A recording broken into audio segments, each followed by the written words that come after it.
ব্রিটানিকার তথ্য অনুসারে ডিক্টেটর শব্দের অর্থ হলো একজন একক ব্যক্তি যিনি একটি দেশ বা অঞ্চলের মধ্যে নিরঙ্কুশ রাজনৈতিক ক্ষমতার অধিকারী বা এই জাতীয় ক্ষমতা প্রয়োগকারী একটি ছোট গোষ্ঠীর সদস্য। আরও ক্লিয়ার করে বলতে গেলে এটি অর্থ দাঁড়ায় একজন স্বৈরশাসক হলেন একজন রাজনৈতিক নেতা যিনি নিরঙ্কুশ ক্ষমতার অধিকারী। একনায়কতন্ত্র হলো এক স্বৈরশাসক বা একটি ছোট চক্র দ্বারা শাসিত একটি রাষ্ট্র। এটি শব্দটি উদ্ভূত হয়েছিল জরুরি সময়ে প্রজাতন্ত্রকে শাসন করার জন্য রোমান সিনেট দ্বারা নির্বাচিত একজন রোমান স্বৈরশাসকের শিরোনাম হিসেবে। আজকের ভিডিওতে আমরা জানব এমন কিছু স্বৈরশাসক সম্পর্কে যারা তাদের অত্যাচারের জন্য মানুষের মনে একটা ত্রাসের সৃষ্টি করেছিল। তো চলুন শুরু করা যাক। তবে আপনি যদি প্রথমবার আমাদের চ্যানেলের ভিডিও দেখে থাকেন তবে অবশ্যই চ্যানেলটি সাবস্ক্রাইব করতে ভুলবেন না এবং ভিডিওটিতে লাইক দিয়ে শেষ পর্যন্ত দেখতে থাকুন। আমাদের তালিকায় দশম নম্বরের স্থানে আছে আইভান দ্য টেরিবল। তার রাজত্বকাল 1547 থেকে 1584 সন। তার রাজত্ব সময়ে নিহত মানুষের সংখ্যা 60,000-এরও অধিক। তিনি মৃত্যুবরণ করেন 28শে মার্চ 1584 সালে। কুখ্যাত আইভান ফোর ছিলেন আইভান দ্য টেরিবল নামে পরিচিত। তিনি মস্কোর প্রথম মহারাজা যিনি নিজেকে সমস্ত রাশিয়ার জার হিসেবে ঘোষণা করেছিলেন এবং তার মৃত্যুর আগে প্রায় 37 বছর ধরে তিনি রাজত্ব করেছিলেন।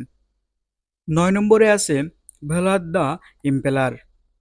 তিনি ৩টি সময়ে তার রাজত্ব পরিচালনা করেন। প্রথমবার ১৪৪৮ সালে, দ্বিতীয়বার ১৪৫৬ থেকে ১৪৬২ সন এবং তৃতীয় ধাপে ১৪৭৬ থেকে ১৪৭৭ সনে।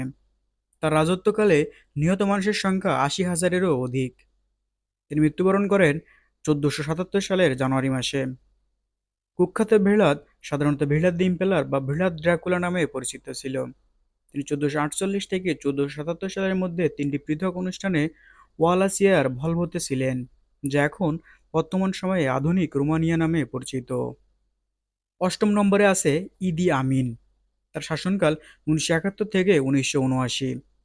তার সময়ে নিহত মানুষের সংখ্যা ৩ লক্ষ থেকে ৫ লক্ষেরও অধিক। তিনি ২০০৩ সালের ১৬ই আগস্ট মৃত্যুবরণ করেন। ইদি আমিন ছিলেন একজন উগান্ডার সামরিক কর্মকর্তা এবং ১৯৭১ থেকে ১৯৭৯ সালের মধ্যে উগান্ডার তৃতীয় রাষ্ট্রপতি। তিনি সামরিক কর্মকর্তা থাকার সময় তাকে গ্রেপ্তার করার স্বতন্ত্র কথা জানার পর আমিন দ্রুত ১৯৭১ সালে একটি অভ্যুত্থান শুরু করেন যা রাষ্ট্রপতি মিল্টন ওবুটাকে ক্ষমতা থেকে অপসারণ করেন তিনি সেই অভ্যুত্থানের মাধ্যমে এবং নিজেকে উগান্ডার জনগণের প্রকৃত নেতা হিসেবে ঘোষণা করেন। ৭ম নম্বরে আছে সাদ্দাম হোসেন। তার শাসনকাল ১৯৭৯ থেকে ২০০৩। তার সময়ে নিহত মানুষের সংখ্যা ২,৫০,০০০ থেকে ১ মিলিয়নেরও বেশি। তিনি ২০০৬ সালে ৩০শে ডিসেম্বর মৃত্যুবরণ করেন। সাদ্দাম হোসেন ছিলেন একজন ইরাকি স্বৈরশাসক যিনি ১৯৭৯ এবং ২০০৩ সালের মধ্যে ইরাকের পঞ্চম রাষ্ট্রপতি হিসাবে দায়িত্ব পালন করেছিলেন। আরব সমাজতান্ত্রিক বাথ পার্টি নামে পরিচিত বিপ্লবী আন্দোলনের একজন নেতৃস্থানীয় সদস্য হিসেবে কাজ করেছিলেন। সাদ্দাম ১৯৬৮ সালের অভ্যুত্থানের সময় তিনি প্রথম ক্ষমতায় এসেছিলেন যা তার দলের জন্য ইরাকের নিয়ন্ত্রণ দখল করেছিল। ৬ নম্বরে আছে পোল পট। রাজত্বকাল ১৯৬৩ থেকে ১৯৮১। তার রাজত্ব সময়ে নিহত মানুষের সংখ্যা ১.৫ থেকে ২ মিলিয়নেরও বেশি। মৃত্যু ১৯৯৮ সালের ১৫ই এপ্রিল। কুখ্যাত পোল পট ছিলেন একজন কম্বোডিয়ান বিপ্লবী এবং পরে রাজনীতিবিদ যিনি ১৯৭৬ থেকে ১৯৭৯ সালের মধ্যে কম্বোডিয়ার প্রধানমন্ত্রী হিসেবে দায়িত্ব পালন করেছিলেন। তার আদর্শ ছিল মার্ক্সবাদী লেনিনবাদী হিসেবে শ্রেণীবদ্ধ।